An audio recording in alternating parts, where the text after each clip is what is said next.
আসসালামু আলাইকুম। অনেক দিন ধরে চিন্তা ভাবনা ছিল একটি প্রাইভেট জেট কিনবো। অন্য প্রথম থেকে শুরু করেছি আমি নেপালের উদ্দেশ্যে। আজকে ঢাকার আন্তর্জাতিক বিমানবন্দর থেকে রওনা হলাম নেপালের উদ্দেশ্যে। একটু মজা করছিলাম পায়ে পা মিলে। এখন বসে আছি লবিতে, বিমানটি আমার সামনেই ছিল। দেখতে দেখতে বিমানে উঠে গেলাম আমরা। বিমান চালু হয়ে গেল, মনে হচ্ছিল লোকাল বাসে উঠছি। ঢাকার আন্তর্জাতিক বিমানবন্দর থেকে আমি আজকে রওনা দিলাম। আজকের আকাশটা অনেক সুন্দর ছিল, আপনাদের আমি আকাশটা দেখাচ্ছি।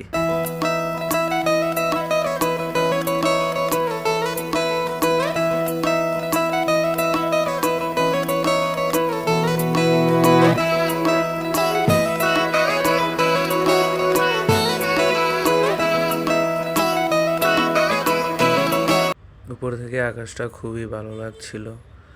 আস্তে আস্তে দেখতে দেখতে আমরা নেপালের কাঠমান্ডুর দিকে যাচ্ছিলাম।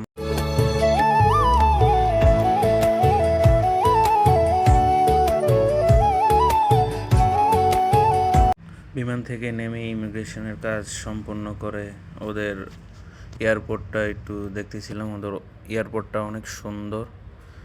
হাঁটতে হাঁটতে এয়ারপোর্টের থেকে বের হলাম।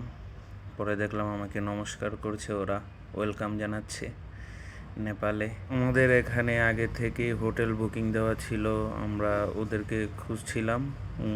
তারপর একটি ক্যাব নিয়ে আমরা ওদের হোটেলে চলে যাই। হোটেলের নাম ছিল সিতারা। ওরা আমাদের ওয়েলকাম করলো, বলল যে বাংলাদেশিরা অনেক ভালো।